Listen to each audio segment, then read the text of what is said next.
nós fazemos parte desta conquista de Deus.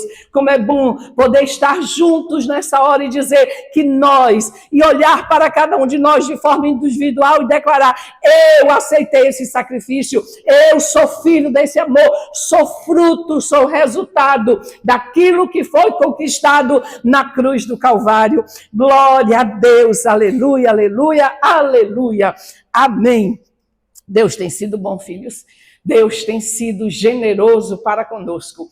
Só o fato de estarmos aqui hoje, nesta noite, é sinal claro, visível da bondade, do amor, da graça e da fidelidade de Deus. Aí você pode até olhar para mim e dizer: mas pastora, eu passei tantos perrengues, eu estou passando por tantas lutas, eu estou passando por tantas provas, eu estou passando por uma situação, parece que eu estou sendo espremido na moinha, mas está aqui. É sinal de que a bondade do Senhor não te deixou, é sinal de que a mão forte do Senhor está sobre a sua vida. Você está aqui, está respirando. Como disse o apóstolo Paulo, a carta aos Coríntios: atribulados, mas não consumidos. Você pode estar perturbado, mas não derrotado. Pode cair, mas não fica prostrado. Pode não saber o que fazer, mas serve a um Deus vivo, poderoso, que sabe exatamente o que fazer, sabe exatamente como agir, sabe exatamente como mudar a sua história e fazer com que o inimigo que se levantou bata em retirada da sua vida, para a glória, honra e louvor do nome de Jesus. Amém? Glória a Deus. Bom é estar na casa do Senhor. Antes de iniciar a ministração, até para poder eu me acalmar um pouquinho e pregar com menos entusiasmo, ou menos... Vamos aos avisos.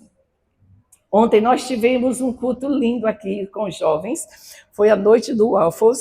Então, foi lindo. Eu olhei de lá de cima do quartinho do som dos meninos e olhei aqui para baixo, eu vi aqui a igreja tomada, todas as cadeiras praticamente cheias com jovens celebrando e louvando ao nome do Senhor. Eu fiquei muito, muito, muito, muito, muito feliz. Aí você pode dizer: ah, pastora, só vieram por causa do Waffles. O filho pródigo só voltou para a casa do pai por causa do pão. Então, se é o pão que vai trazer a casa do pai, haja pão. Nós vamos fazer o waffle, sorvete, pipoca, o que for, contanto que venha a casa do pai. Na casa do pai será restaurado. Na casa do pai terá de volta a dignidade de filho. Na casa do pai terá de novo vestes novas. Na casa do pai terá anel. Na casa do pai terá sapato aos pés. Na casa do pai haverá festa. Então, se é o pão que vai atrair a casa do pai, haja pão, porque nós queremos que vidas conheçam e se rendam aos pés daquele que tudo pode, principalmente porque Jesus está às portas. E eu louvo a Deus pela vida dos jovens, eu louvo a Deus pela vida da pastora Samanta, que passou o sábado inteiro fazendo os waffles. Todos foram feitos exclusivamente por elas, medidos. Samanta é bem perfeccionista, tudo medidinho. Eu nunca vi tanta colherzinha, porque cada ingrediente colocado era uma colher específica para a medida sair exata, perfeita, para a glória do nome de Jesus Cristo. Então, muito obrigado a todos os jovens que se envolveram, muito obrigado a Lucas, que a ideia criativa foi dele, parece que eu soube, Beto, estão envolvidos nesse processo. Deus abençoe vocês. Permitam-se ser um canal de bênçãos para que o nome de Jesus seja engrandecido. Próximo sábado, dia 8, continuamos com o nosso projeto evangelístico, dessa vez com as nossas crianças. Então, o Ministério Infantil estará fazendo um evangelismo nas ruas de Lauro de Freitas, é o DEC, o Dia do Evangelismo com Crianças. Então, no sábado, dia 8, a partir das 11 horas, toda a igreja está convocada a estar aqui, líderes e membros, para estar ajudando Tia Cris, cooperando no que for necessário, para que esse evento de evangelismo com as crianças seja uma bênção. Afinal, o próprio Jesus disse: deixa vir a mim as criancinhas, porque delas é o reino dos céus. Então, que nós possamos gerar no nosso coração esse amor e esse desejo por anunciar Jesus a todas as faixas etárias. Amém? Conto com você. E o mês de novembro não para por aí nas atividades. Nós começamos com os jovens. Aí as crianças entraram no meio do caminho e nós vamos finalizar com o Ministério Feminino. A pastora Simone está organizando e já em breve, durante o decorrer da semana, vocês serão notificados dos detalhes. Este mês de novembro é o mês de ações de graças. Para mim, em todos os calendários, podia até ser março, dia do mês do meu aniversário, mas não é. Ou abril, ou junho, ou setembro, dia do aniversário dos meus filhos, mas não é. Para mim, o mês de novembro é um mês especial, principalmente a quarta quinta-feira de novembro, porque é o dia oficial de ações de graças. Eu sei que todos os dias nós devemos levantar ações de graças ao Senhor. Todos os dias nós devemos abrir os nossos lábios e agradecer a Deus, porque Deus tem sido bom, Deus tem sido generoso, Deus tem cuidado de nós. Mas aprove aos governantes colocar no calendário oficial, no Brasil, inclusive, o Dia de Ações de Graças. Então, se você for olhar lá, é um dia pouco anunciado, mas está no nosso calendário, não é uma festa só americana.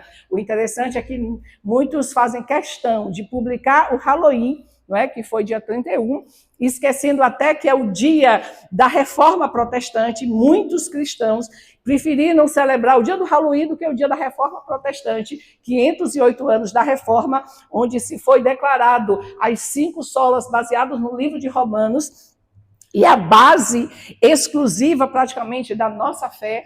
E aí muitos estão por aí desvirtuando. Então nós vamos pegar e tentar trazer um pouco o foco. Então, mês de novembro, só que nós não vamos celebrar na quinta-feira. Na quinta-feira nós vamos ter o culto normal aqui, celebrando o Dia de Ações de Graças, e no sábado seguinte nós teremos aqui um jantar especial, o jantar da gratidão. Então, durante os próximos dias, fique atento às redes sociais. Se você ainda não está no grupo de WhatsApp da igreja, depois ali, onde está aquela mesa com os cálices da ceia, você vai lá, acessa o seu celular, o QR Code, faça parte do grupo da igreja, do Instagram, e aí você vai estar ciente de todos os detalhes. Está sendo preparado com muito carinho, com muito zelo, este jantar, cujo objetivo é evangelístico. Né? A Bíblia diz que quem ganha almas, sábio é. Então, vamos despertar essa sabedoria em nós e aproveitar para evangelizar através do nosso testemunho de gratidão. Então, o jantar será diferente, toda a programação, e estaremos aqui para dizer a Deus muito obrigado por tudo que o Senhor tem feito, e que os nossos visitantes, porque cada família trará um visitante e estará ciente, não é, da bondade e do favor de Deus sendo realizado na sua vida. Então, fique atento aos detalhes, porque está sendo finalizado, mas será no último sábado de novembro, nosso jantar de ações de graças. Amém? Amém. Mas tem mais um aviso ainda. Estão atentos, porque esse aviso é especialíssimo. Prestem atenção. A partir de amanhã, pastora, amanhã, até o próximo domingo, entramos mais uma vez no jejum e na oração durante este mês de novembro. Nós temos feito do jejum e a oração uma disciplina espiritual que estamos colocando em prática e ativando. Então, mais uma vez, uma semana de jejum e de oração. Você vai subtrair uma refeição do dia a que você escolher, e nesta refeição você vai estar substituindo o alimento natural, o pão, o ovo, o queijo, a carne, o arroz, o feijão. Você vai estar substituindo por palavras de Deus e por oração. Então, você vai estar fazendo uma troca sábia, não é? O natural pelo espiritual. Então, a partir de amanhã, a escolha é livre, porque você vai olhar para o seu calendário, ver o tempo onde você não vai estar exaurido pelas atividades do dia e você vai estar tranquilo para jejuar e orar. Porque se você jejuma e apenas declara isso, mas não tira seu tempo para o devocional, para a oração, para a busca da palavra de Deus, você só está fazendo uma dieta. Então, e a dieta a gente reclama. Na dieta a gente murmura, a dieta a gente quebra, a dieta a gente fura, mas o jejum não. O jejum a gente foca, a gente segura a língua, não murmura, não reclama, não desiste, se tropeçar, levanta e reinicia, porque nós temos um propósito com Deus. E qual é o propósito desse jejum, pastora? O propósito desse jejum é justamente nos levar a uma ação, que é o tema da ministração de hoje. Levante-se, seja forte e haja. Então, o propósito do nosso jejum é que nós, cheios do temor, da graça e do favor do Espírito Santo, possamos nos levantar e colocar em ação aquilo que precisa ser colocado nas nossas vidas. Amém?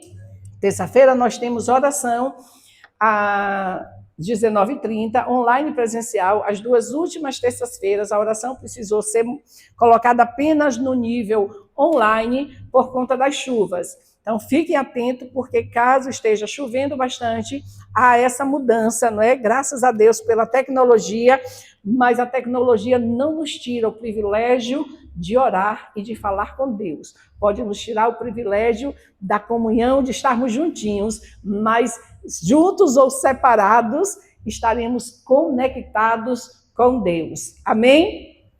Glória a Deus. E tendo dito isso, vamos à palavra de Deus. Quantos estão prontos? Abram as suas Bíblias no livro de Esdras. Esdras, capítulo 10, o último capítulo do livro de Esdras.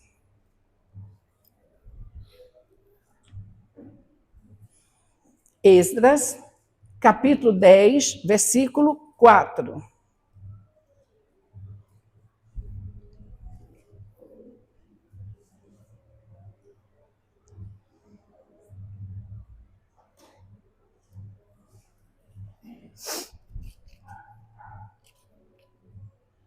Esdras 10, todos encontraram?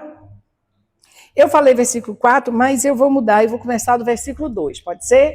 Então, Esdras 10, a partir do versículo 2, diz assim: Então Secanias, filho de Jeriel, um dos filhos de Elão, tomou a palavra e disse a Esdras: Nós temos sido infiéis ao nosso Deus, casando com mulheres estrangeiras dos povos da terra. Mas no tocante a isso, ainda há esperança para Israel. Agora, façamos aliança com o nosso Deus, de que despediremos todas as mulheres e as de que delas são nascidos, conforme o conselho do Senhor e dos que temem aos mandamentos do nosso Deus. Façamos-se conforme a lei. Levanta-te, a ti pertence este negócio. Nós seremos contigo. Portanto, sê forte e age. Versículo 4 diz assim: Levanta-te, pois essa coisa é da tua incumbência. Nós seremos contigo. Sê forte e age. Pai, nós precisamos ouvir a tua voz. Nós não viemos aqui para ouvir a voz humana, mas a voz de Deus. Que o nosso coração esteja pronto.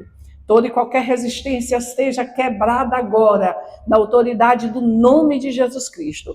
Todo e qualquer bloqueio colocado pelas distrações da vida, pelas preocupações do dia a dia, nós agora removemos na autoridade do nome de Jesus Cristo. Declaramos nossa mente cativa, declaramos o terreno do nosso coração pronto, preparado, para que a semente, ao ser lançada, encontre local fértil e produza frutos para a glória do nome de Jesus Cristo, frutos que permaneçam. O livro de Esdras é bem interessante, porque ele tem algumas passagens que podem até nos chocar, dependendo de como você escute. E essa é até uma das passagens que a gente olha assim e acha estranho.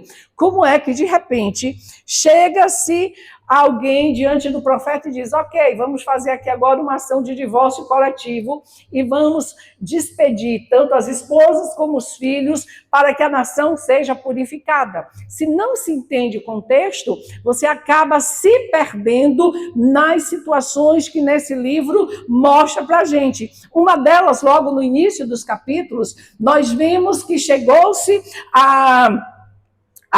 Logo após o exílio, o rei Dário, o rei Ciro, ele decreta que os exilados babilônicos poderiam retornar a Jerusalém a fim de reconstruir o templo, a fim de levantar os muros da cidade e torná-la habitável outra vez. Vocês já sabem que os israelitas foram parar na Babilônia por causa do castigo de Deus, e um castigo que durou 70 anos. E o castigo nada mais, nada menos foi pela desobediência. O povo se tornou idólatra. O povo começou a adorar outros deuses que não o Senhor. O povo começou a oferecer sacrifícios, inclusive seus próprios filhos eram colocados diante do fogo em sacrifício aos deuses cananitas, em sacrifício aos deuses das nações pagãs, a qual faziam parte, e a ira de Deus se acendeu, e como um bom pai, que o Senhor sempre foi, disse: se não corrigir, se não se consertar, se não alinhar a vida, vai ter castigo. E o castigo veio. E o castigo foi 70 anos na Babilônia, no exílio.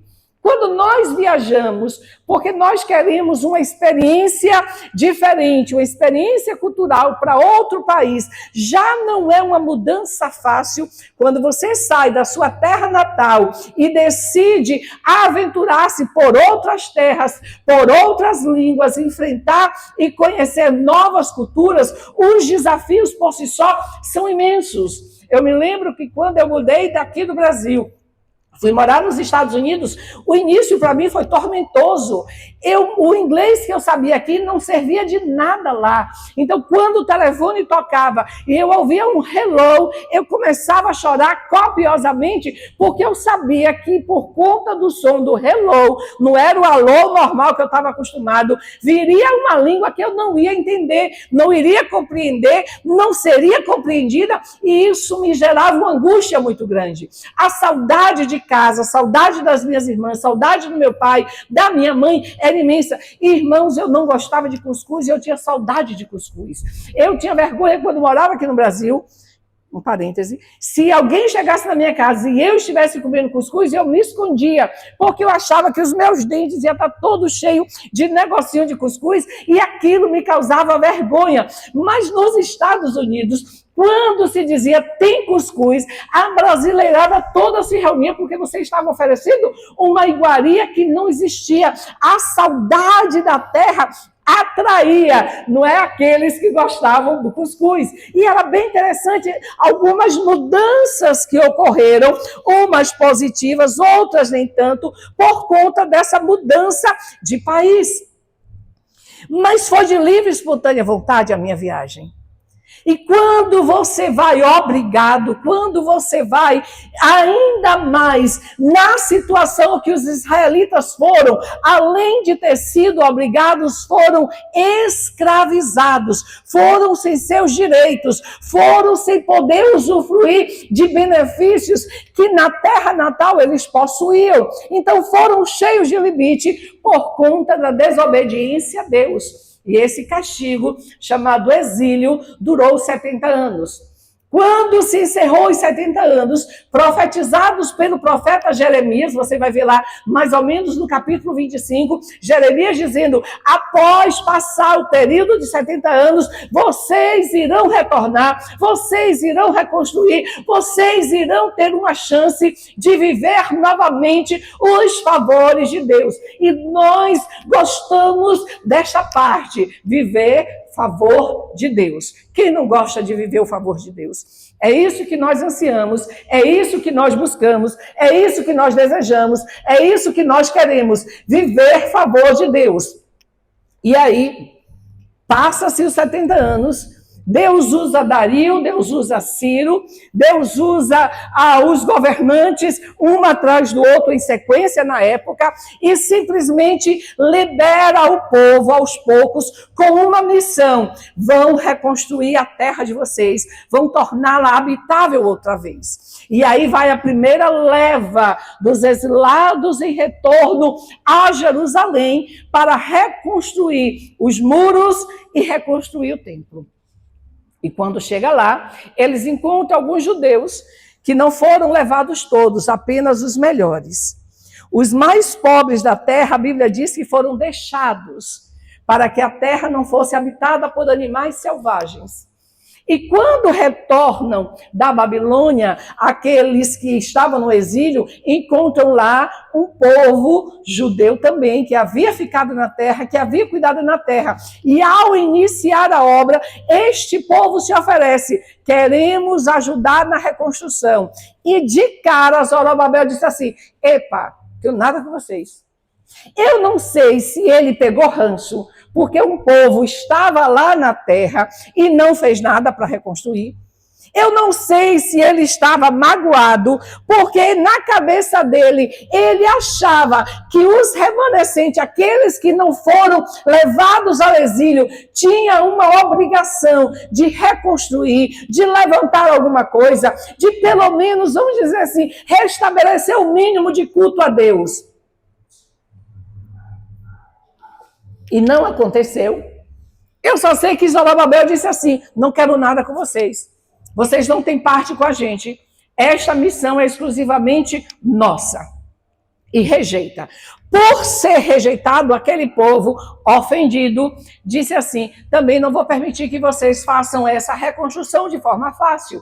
E aí começaram a inventar meio mundo de coisas, dizendo ao rei com cartas e tentando provar que o povo que havia sido retornado da Babilônia estava com mais intenções, iriam se insurgir contra o reinado da Babilônia e iriam criar uma revolta, uma guerra. E aí fizeram um escarcéu, a obra parou. E quando a obra parou, passa-se muitos anos, o povo vai cuidar cada um da sua vida, cada um da sua casa, o que é normal. Todas as vezes que nós iniciamos um projeto coletivo e que se começam os problemas, a tendência não é resolver os problemas, a tendência é todo mundo vazar.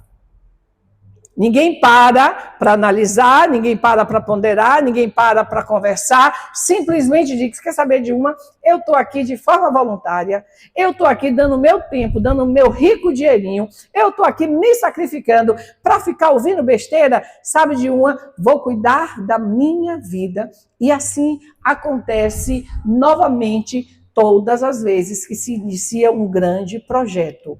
Seja ele de ordem espiritual, seja ele de ordem familiar.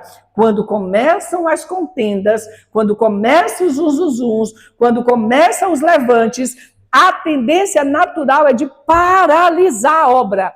E paralisou-se a obra, aí veio o profeta Ageu e diz assim: olha, preste atenção na vida de vocês.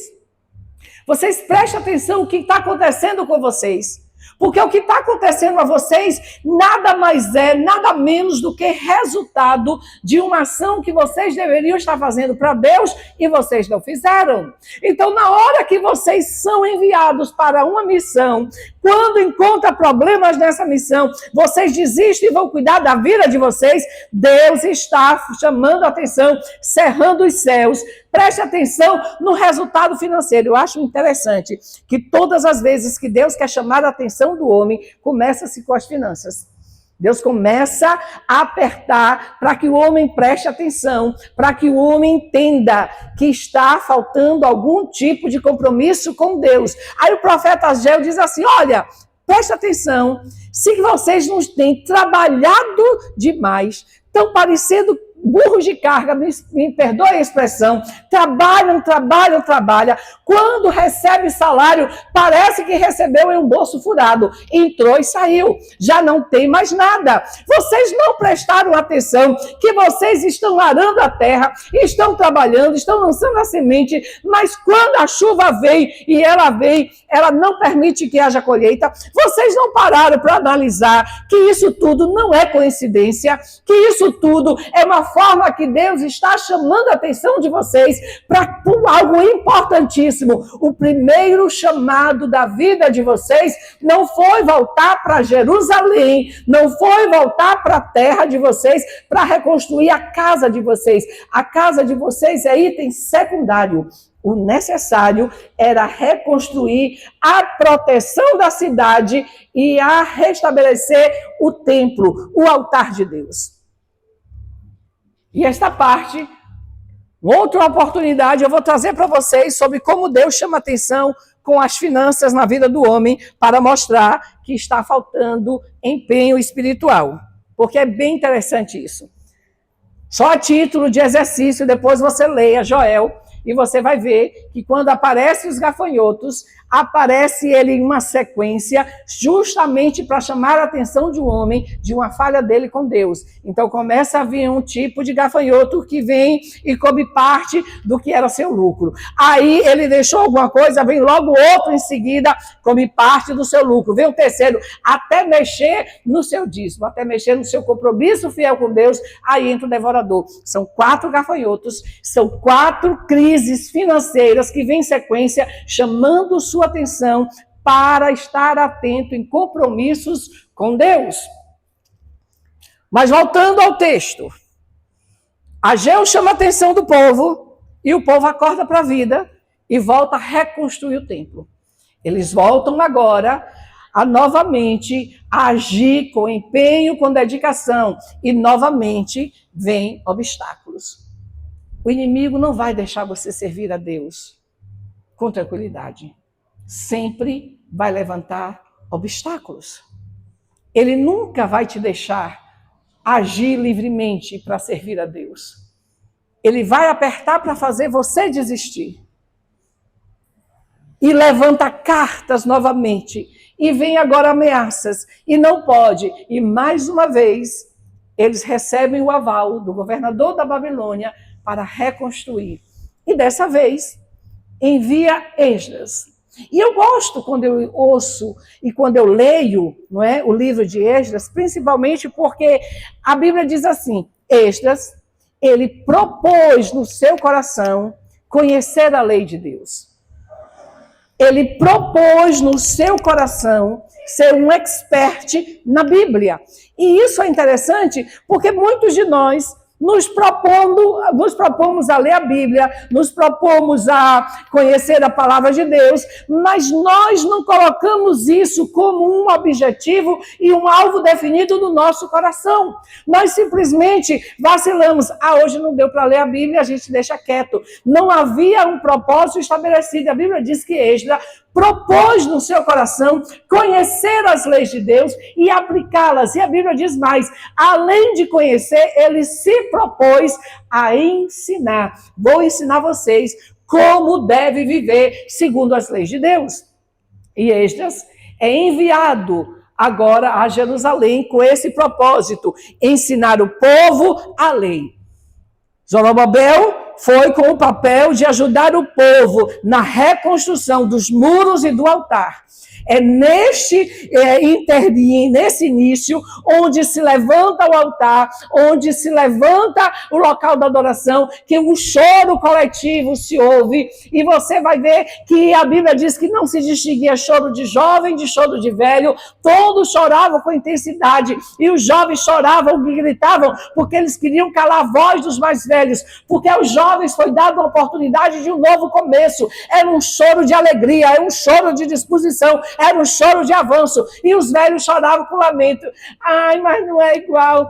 Mas não é da mesma forma. E os jovens disseram, cala a boca, não é igual, não é da mesma forma, mas é do nosso tempo, é da nossa hora, é do nosso modo. Nós precisamos parar, irmãos, com melancolia espiritual e avançar.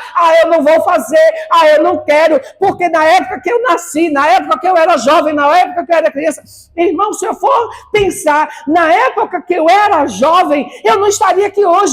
Porque na época que eu era jovem, Conceição do Coité, o grupo de jovens, Atalaia da Verdade, chegou a ter na igreja 300 jovens. E se eu for olhar para hoje, para a situação de hoje, eu vou dizer, não, eu já fiz parte de uma geração onde 300 jovens na minha igreja, toda a minha família, todos os meus primos, todos os meus amigos, toda a minha escola, todo mundo era crente. E hoje eu não vejo assim, então vou desistir. Não, irmãos, hoje Deus tem a chance. Se não tem 300, se tem 30, se tem 3, mas 2 ou 3 reunidos no nome de Jesus, Ele ali está. E quando Ele está, milagres, prodígios, maravilhas acontecerão, porque quem faz, quem determina e quem lidera está presente. Então eu não tenho que ficar me lamentando o tempo que eu vivi. Não, eu vou viver. Eu tenho algo novo na minha frente. Eu olho para o alvo. Eu prossigo avante. Porque eu sei em que eu tenho crido. E eu sei que Ele está ao meu lado.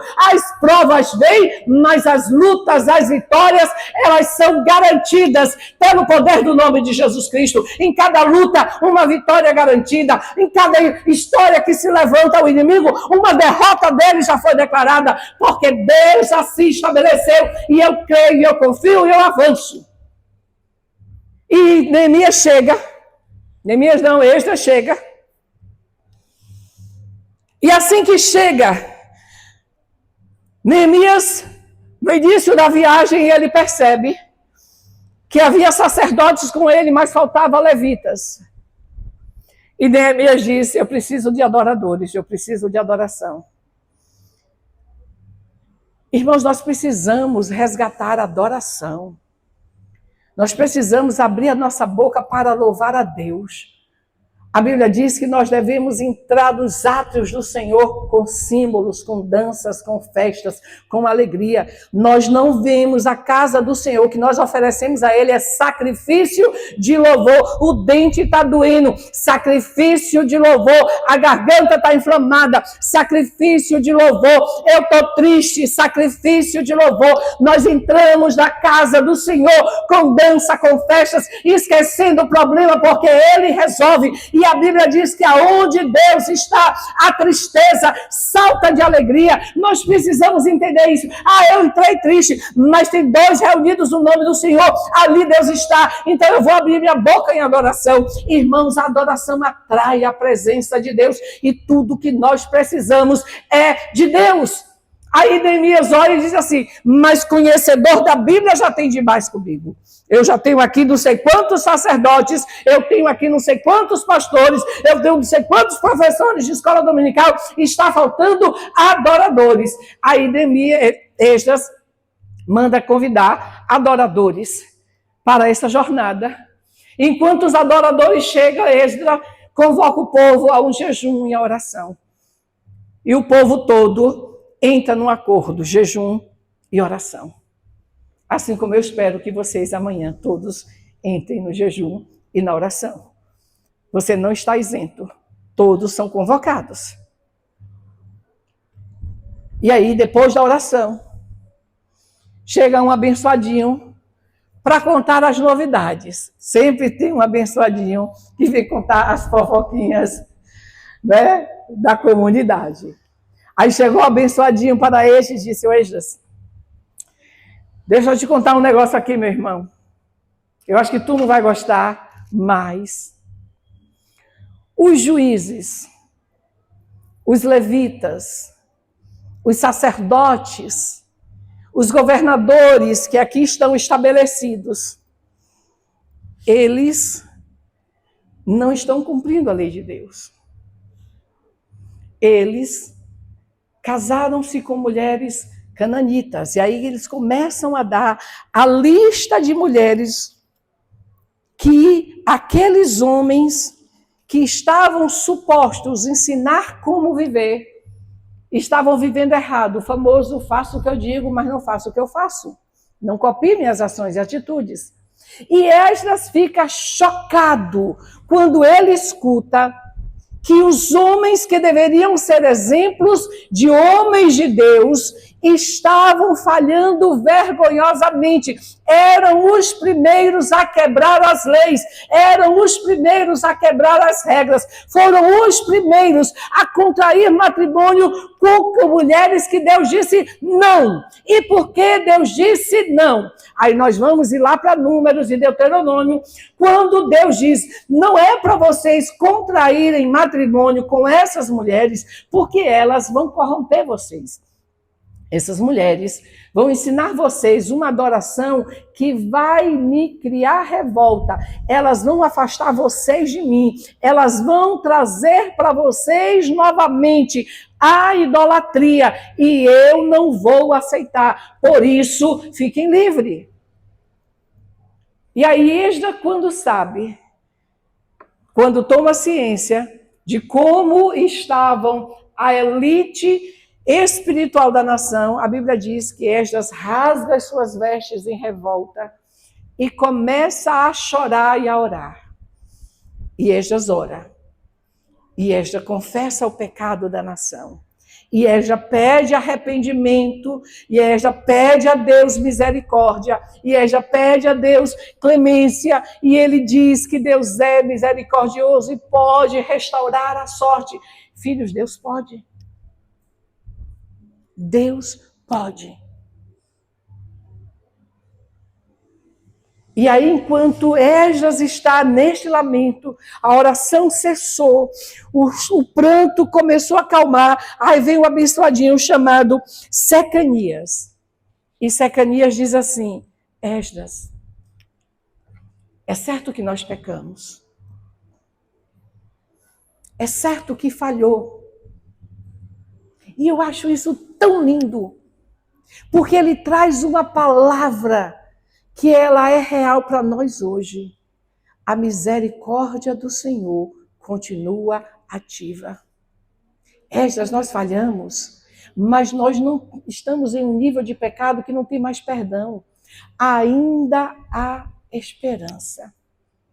Filhos, pecamos todos os dias, falhamos todos os dias, erramos todos os dias. Algumas vezes nós reconhecemos no automático, outras vezes alguém nos conta, outras vezes somos confrontados, mas o certo é: não há homem que não falhe, não há homem que não peque, não há homem que não erre. A diferença é: eu estou fazendo uso da misericórdia. Eu estou com a consciência ativa que ainda há esperança para o meu caso. Porque quando eu tenho ciência dos meus pecados, eu posso agir de duas maneiras.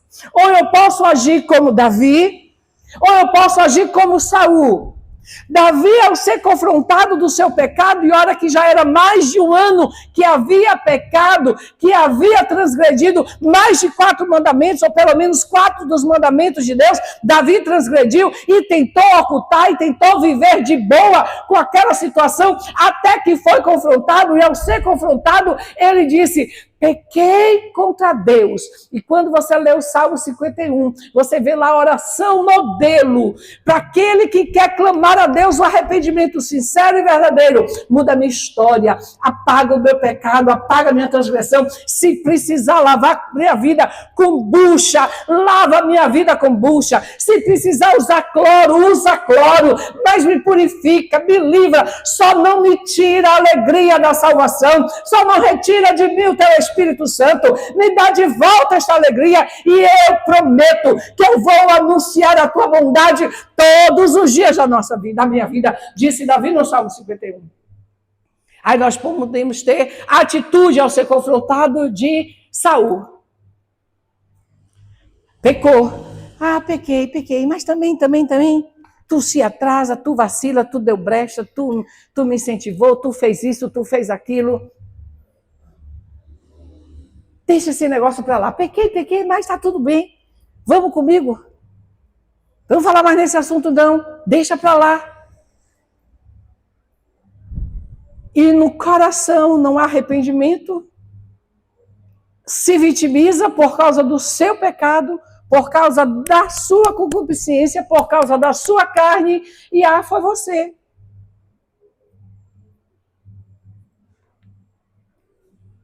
E a um Deus restabelece como homem segundo o meu coração, e a outro diz: Deus, rasgado foi o teu reino.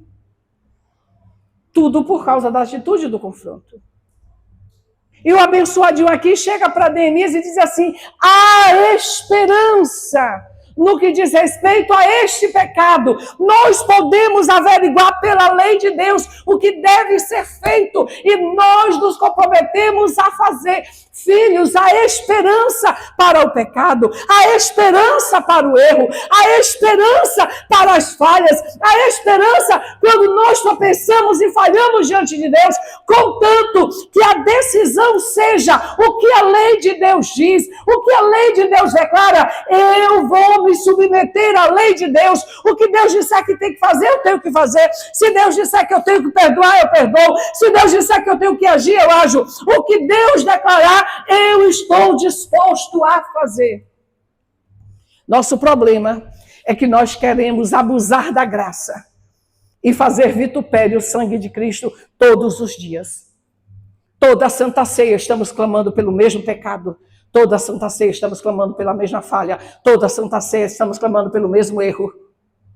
E Paulo diz assim, todo dia você está crucificando a Cristo? Todo dia? Não está fazendo efeito em você ainda a vida nova de Deus? Não abusem da graça. Recebam a graça para mudar a sua história, para mudar a sua vida. E o abençoadinho disse para estas, erramos, falhamos, mas você que conhece a lei de Deus, nos diga o que fazer. Compete a você que conhece a Bíblia fazer o certo. E ele diz, você conhece o que é certo, levanta e age. Nós não somos inocentes. Você conhece o que é certo. Você conhece o que fazer para consertar a sua vida, para consertar a sua casa, para consertar a sua família. Levanta e age. Você conhece o que fazer, você conhece o que é certo para regularizar suas finanças. Levanta e age. Você conhece, você sabe o que fazer para arrumar a sua saúde. Levanta e age. Você conhece, você sabe o que fazer para arrumar os seus relacionamentos, para restabelecer. Levanta e age. Nós sabemos, e se não sabemos, nós temos um manual. Nós temos um manual que nos ensina o proceder. Naquela época, o manual estava com estas. Por isso que a ele foi dito, a ti compete este negócio. Ser forte e age.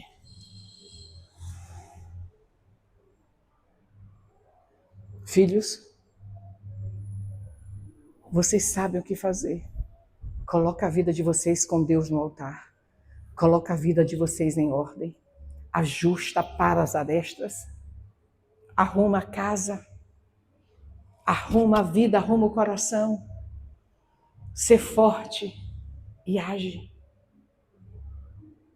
Ser forte e age. Acaba com as desculpas.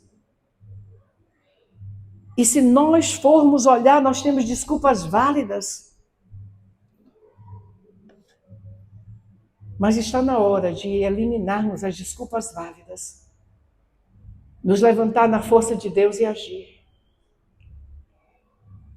E esta palavra, ela se aplica não apenas a um conserto de vida, de colocar em prática, mas em todas as áreas. Deus nos deu os dons e talentos. Lembra da parábola dos talentos em Mateus?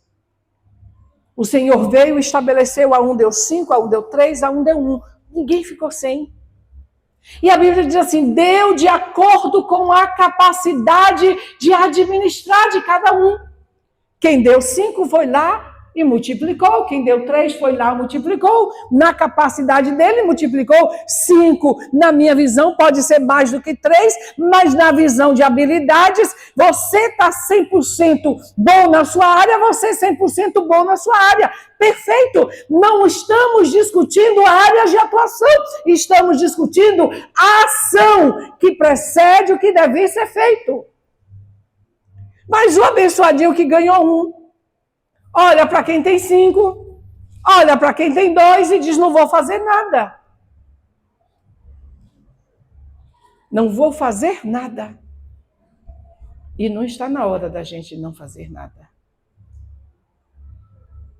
Porque se você não sabe nada, vai em conta dos banqueiros. Vê quem sabe. Procura uma ajuda, procura uma dupla, procura um help. Mas faz alguma coisa e multiplica o teu 1. E multiplica o teu pouco. Nós fomos chamados a agir, a ação. Diante do Mar Vermelho, o povo chora, o povo se sente encurralado. Moisés está perdido, não sei o que eu vou fazer. Eu sei que eu tenho que guiar, eu tenho um chamado, vou levar este povo para onde Deus, o que eu faço? Deus diz ao povo que marche. Então vamos marchar.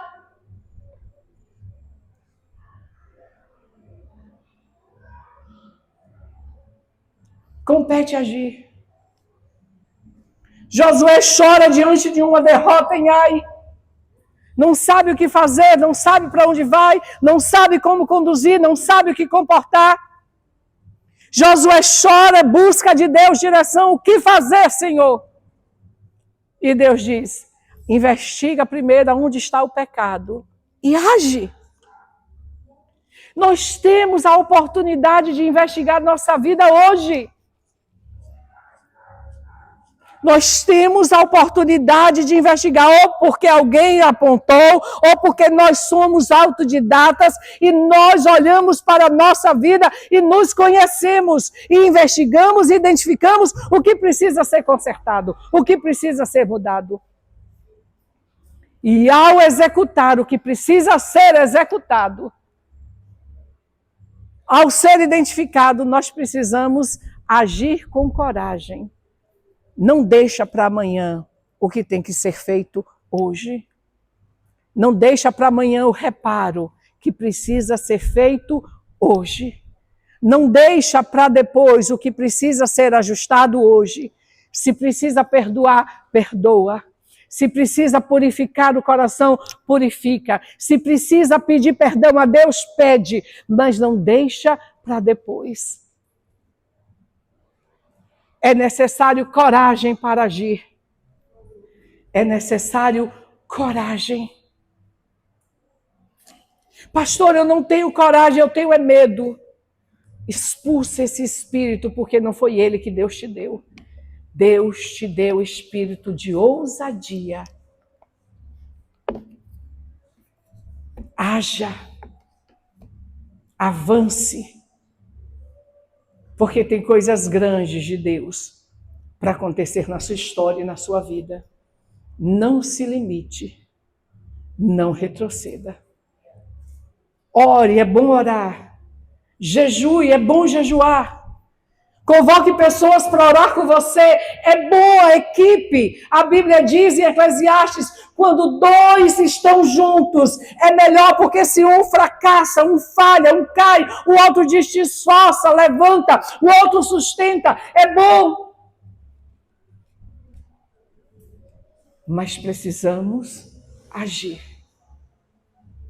Precisamos colocar em ordem. E hoje, diante da mesa do Senhor, mais do que nunca, nós precisamos ter essa consciência